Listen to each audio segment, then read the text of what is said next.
Welcome to Next Chapter Women, She Blooms in Solitude, a podcast for moms over 40 with independent or young adult children ready to rediscover who they are now.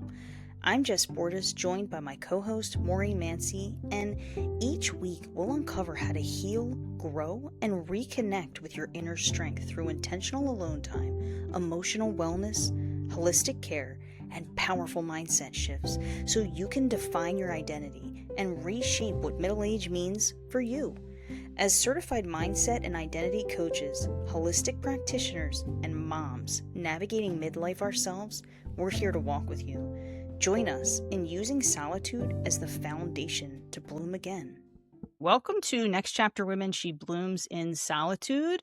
Today, we're exploring 3 mindset shifts that you can make to ring in 2026 as a woman over 40. What would be different if this year wasn't about becoming more, but becoming more honest with yourself? How many of you out there want to stop treating your inner world like it's a problem to solve? Today, we're going to give you those mindset shifts that you can make right now in this moment that's going to keep you more honest with yourself and ready to build this 2026 you could not only sustain, but that you feel peaceful in. Mindset shift number 1 is going from why and did I to self-trust. What we're talking about is doubt. And it's this habit of living in constant self-interrogation.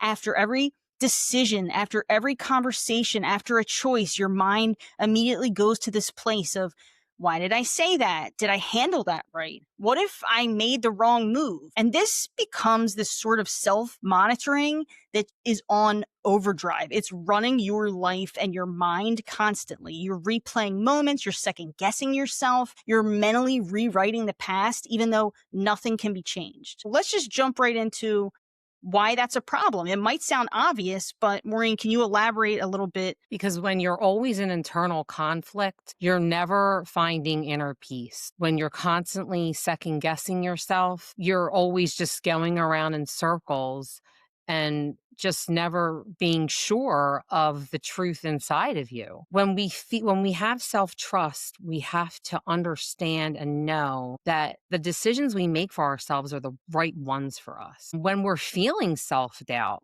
listen to those things. Listen to those cues inside of you that say, hey, I thought this was going to be good, but now I'm feeling a certain way about this, and I need to listen to that. So, Jess, something happened to you. Could you tell us about your experience about feeling self-doubt? Yeah, and before I go into that, I would like to say that one thing I noticed through having this experience and in reflection is that being in that state of experiencing so much doubt, when I asked you, why is that a problem? For me, another answer to that is because it completely disconnects you from yourself, from your inner authority. It's keeping you oriented to the past instead of your next step. Yeah. So anybody that is listening, I don't care how far along in your journey you are. All of these things are normal to experience. These situations where something crops up and you don't feel right about it and you don't know why you don't feel right about it. And so to answer your question, that happened to me recently with taking an extra job, taking some extra work. And I went out on a limb to take a job from a person that I met on an app that I didn't know. And this person, mind you, I'm well aware of the fact that they went out on a limb too. They didn't know anything about me. We didn't know anything about each other. She invited me to come and meet her and speak in person and see if it was more of a match.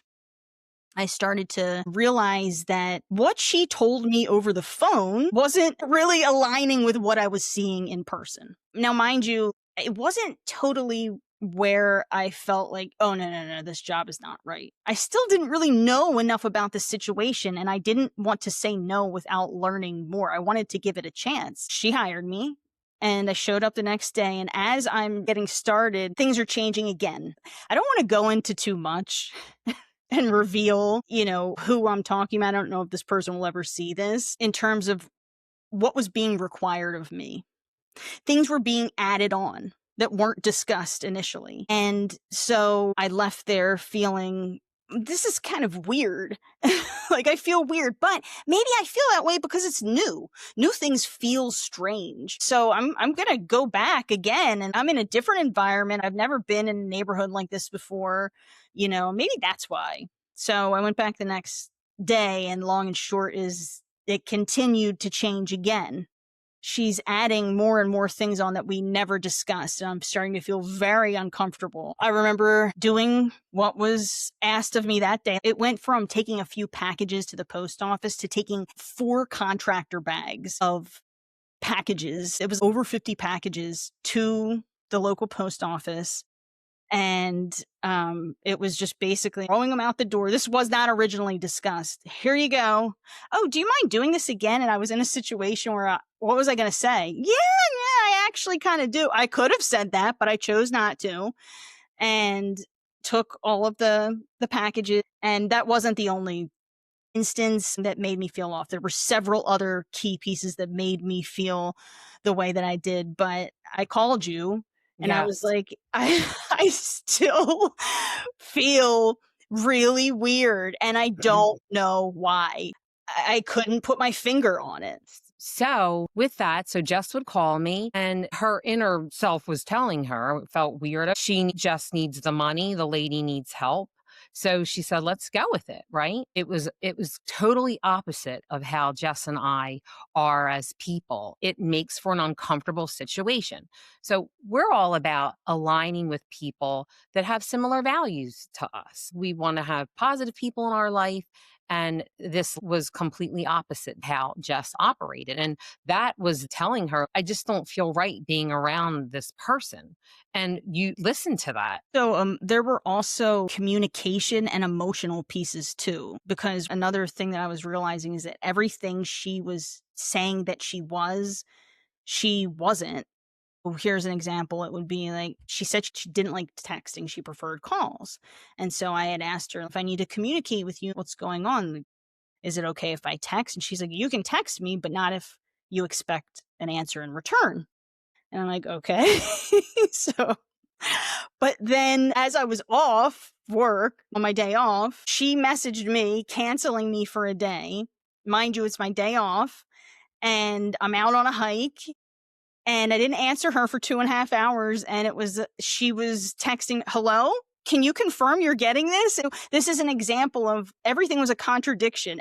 It just made no sense. Yeah. These are all things that happen to us in life to teach us lessons. Are you going to go with it and stay with it because you need the money? Or are you going to say, okay, this isn't working for me because I don't feel good about it and trust there's something else better that's out there? Go through it. And then when you realize it's not good for you, don't stay in it. There's something better out there. Make room for something else to come into your life that will work out better. If you stay with it, you would be in the same cycle of feeling the same way. So when you give something up, you make room for the right thing to come into your life. So this got me thinking about a mindset shift because instead of staying in the doubt and just asking why, I stopped and I noticed, like, okay, I keep experiencing doubt. And the longer I stay away from this job, the increased negative feelings I'm having towards this person in this situation. But to go back to the actual shift that you could be making in these moments of doubt is understanding that the problem is you don't need to eliminate having doubt. That's not what we're saying. We're saying listen to yourself, listen to your body.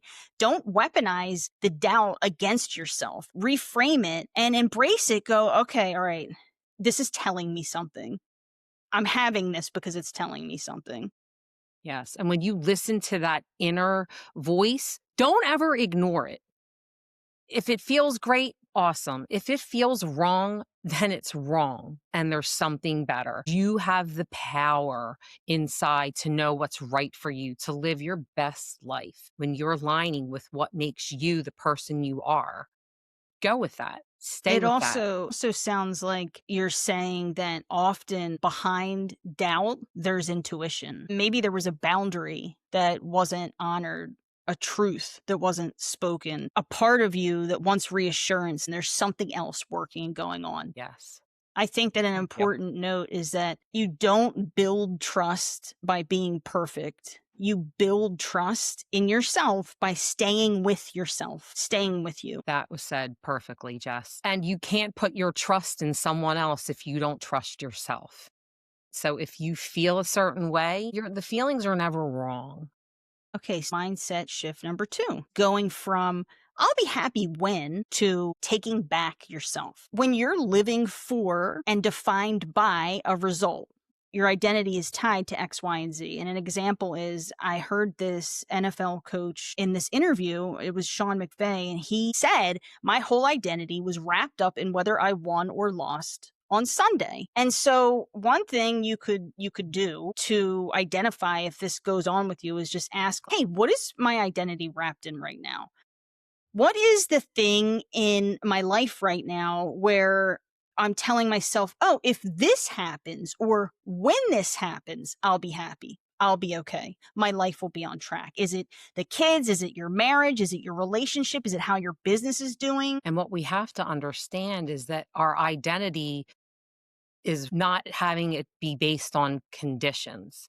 Be happy where you are at the moment. We're not always going to have instant gratification. We have to be patient and wait and know that the right things are coming to us. We want to have control over everything as humans. And that is where it's a setback for us because we just try to control everything. We try to keep pushing through. We try to just keep going, getting the job done. Never get rest, and you never get rest. You never get rest, and you're constantly like, well, I'll be happy once I get that job, once I get that client, I'll be happy.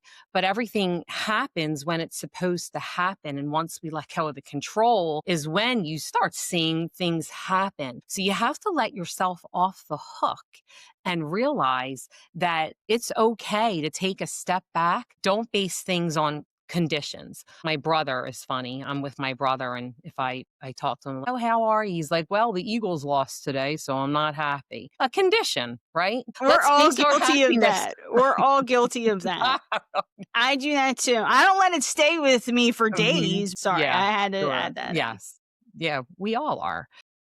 But we have to know that we have to give ourselves grace. Our identity is wrapped up in who we are now in the moment, not looking ahead. I'll be great and I'll be happy once I get. Be Yeah, happy and now. what I'm hearing you say that like when you're living that way and this identity is tied to a certain outcome, your mind is always postponing being present. You can never be present because you're not living in that moment. You're off thinking about X, Y, and Z. That shift would come from realizing, am I staying with myself? This is the moment when you stop living as the product and return to being the person, to being yourself. And as humans, I mean, every day there's something that comes up that's a test or a lesson. And we're either going to learn from it or we're going to repeat it.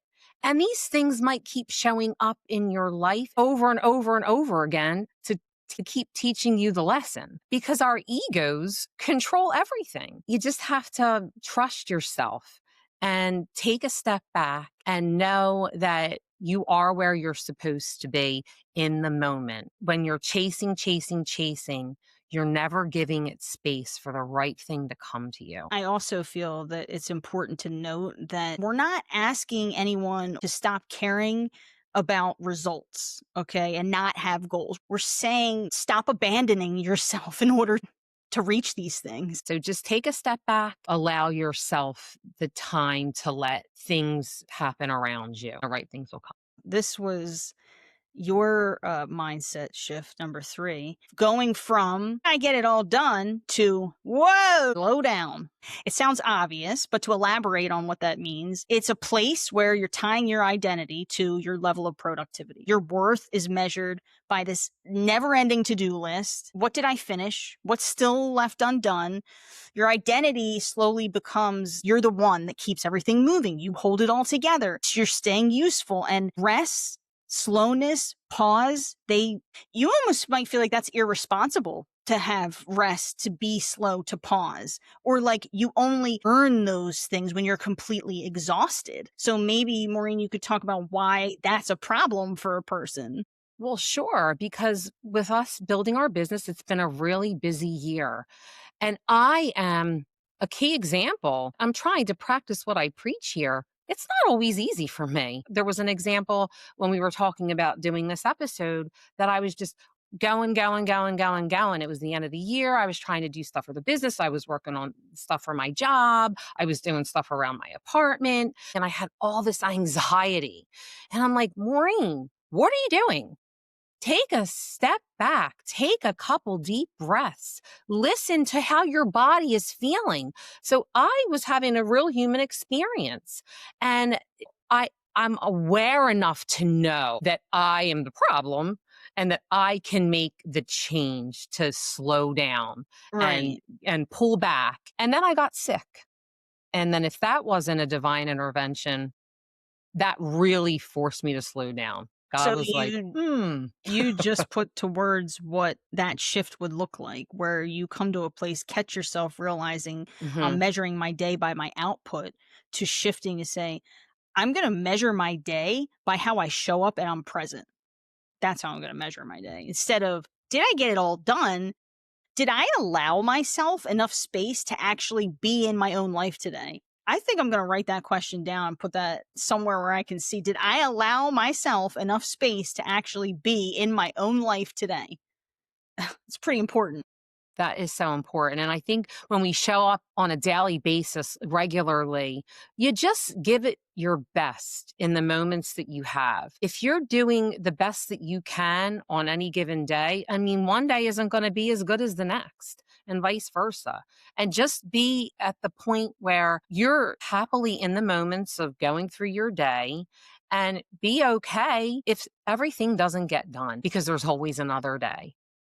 And slowing down doesn't mean doing nothing. You can pause and slow down. That's how you take your identity back from productivity. You're not here to prove your worth through your output. You're here to experience your life, and that requires space. Even if you take 5 minutes to pause. If you can acknowledge that what is going on in your body at the moment where you're feeling overwhelmed and you have to get stuff done, that's half the battle. That's the first step. Just acknowledging that you know that you need to take 5 minutes, take a couple deep breaths. I found myself that day taking lots of deep breaths just to calm myself and get back to a moment where I felt more at peace inside. And just Did it it work? does. Yes. The breath work always works for me because you're not doing anything but sitting there and allowing yourself to breathe. You're fully present when you're just with your breath. And it always does help. If you can get to a point where you know that just breathing and just taking a couple of deep breaths during the day can get you to a calm place, that's great. Do it. And some people need permission. So if you're Mhm. listening to this right now, consider that your permission. Go ahead. Yes. Doesn't mean you're lazy, doesn't mean, oh, you used a minute to take time. That's great. That's better. You'll be more productive by taking, back those moments by Yes. breathing. And Yes. you'll be better for the rest of the day when you realize, hey, I need to take this moment for me. You also have to figure out telling yourself when to stop at something. Mhm. I experienced that Yeah. last night. I was working on through Talk about the it. editing. This I was stuck on something and I couldn't move a piece that was supposed to be at the beginning, and it was getting really frustrating, but I had been working for whatever 5 or 6 hours on stuff, and that was the sign. Okay, it's time to wrap this up. Go to bed, get clear, do whatever it is that you do. I'm not saying you have to go to bed. Do whatever you do to make yourself feel better, peaceful. Yeah. So, I mean, a lot of these times came up, building our business and getting together at the end of the day, and something's not working out. Right. I can't get the banner to work for our page. And right. And we couldn't find the contact for the wellness fair. It was the end of the day on Friday. These were both Fridays. We both had worked. And then I'm like, you know what? let's stop. We're done. This is saying we're done. And instead of beating ourselves up about it and trying to figure it out until whenever it was going to work out, and then we have to say, we're done. Let's put this stuff away. There's always tomorrow. It always seems that the next day after a good night's rest and you give yourself space to just be with you and not work, it all comes together. Yeah, We got the that's table at the true. wellness fair the next morning. I'm like, if it's meant to be, it'll be there. And then the banner magically, you got it to work because, you gave yourself some moments for yourself and to let it go. And it worked. It's important to say that if you just implement these things, like you don't have to be overwhelmed or put a ton of energy. It's just little drops in the buckets. Doing these things daily here and there over time, where you will look back over, a set chunk, larger chunk, 6 months, a year, 2 years, and you'll see a difference. And I would like to add something to this. We both have older kids, and as a we're figuring out the truth in us and being honest with ourselves. Our kids are seeing this, and they're starting to find that they want to find the truth in them and what works for them because they're seeing the things that are happening around them from us, the things that we teach them or the things that we talk about. They're realizing that, hey, I matter and I don't want to go through the motions and be unhappy. That they're figuring out at a young age who they really want to be because we're surrounding them with these things. Jess, do you agree with me? I do. Mhm. I do. They take in everything. And it's when you're practicing this overall really mindfulness is what we're talking about. All of those shifts were examples of mindfulness. It will go from just internally how you're feeling to externally to where your entire environment feels the peace radiates. And then that's where whether it's your kids or anybody in your life is going to experience and feel that. Yeah, and that's great stuff. Being affected by this stuff your kids see it are such great valuable lessons for them and they get to learn so much about themselves and perhaps use the same tools you're using. So let's just recap the three shifts that we discussed here today. We talked about from living in the past and being riddled with doubt to noticing, embracing doubt, and trusting your intuition. We have a habit as humans ignoring and saying, but I think this is probably going to work out for me but if you're having a certain feeling, go with it. It probably isn't right. We talked about having your identity tied to an outcome, living for an outcome, and measuring your own worth by the specific result to stop living as the product and return to being the person. And again, asking, did I stay with myself in this moment? How did I show up for X, Y, and Z? Not what the outcome of that was. And then how did you let it go after you showed up? If you're okay with putting in the work and then just letting it sit, the right things are going to come to you at the right time. Yeah, this is really hard though. It is a tough one because there's some people that, like for myself, where, I believe in that principle, but I have an internal conflict because I have this other part of my brain that has other ideas. I'm driven, I'm motivated. And that's why we brought up we're not telling you not to have goals because there is a conflict there of where you're sitting there saying, okay, yes, do I truly believe that things will happen when they're supposed to? But hey, I'm driven and I'm ambitious and I'm going to do what I need to do to try to draw something to me or make something happen. And you shouldn't feel bad about that either. That's just a way of being. There's nothing wrong with that. Yeah, Jess, I mean, I agree with what you're saying. And that's the kind of person you are. Again, we're human and you work so hard at what you do and you want to have sometimes immediate results. And sometimes the world just doesn't work like that, right? The universe has Yeah, and other plans. it's not even just about that I walk around wanting to have immediate results. I'm very passionate and driven. I'm going to do whatever needs to be done. If I have something in mind that I want to make it happen, I'm going to.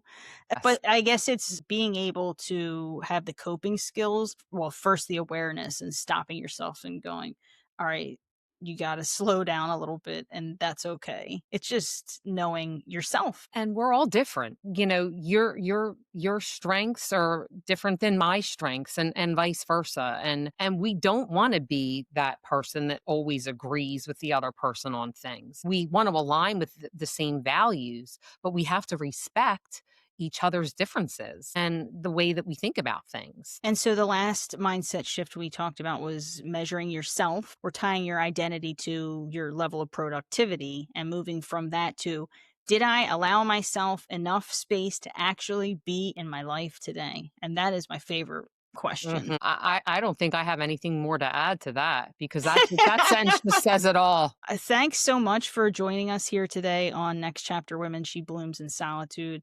It's about that awareness piece. That starts all of it, is the awareness. Yeah, you said it. Awareness. You've won the first part of the battle if you're just aware of how you're feeling in a moment and what you need to do to get back to you to be in a good place. If So, you're watching this, feel free to leave a comment. Let us know what you think about this, what you want more of. Don't forget to subscribe, like, share us with your friends so they can subscribe. We're trying to grow here, so you can help us. We would be tremendously grateful for that. yeah, so follow us along if any of this resonates with you, and we hope that it does. We're here and we can relate. Until next time, bye. Bye. Thanks for listening to Next Chapter Women, She Blooms in Solitude. We'd love to hear from you, so come say hi on Facebook and share your biggest takeaway from today's episode.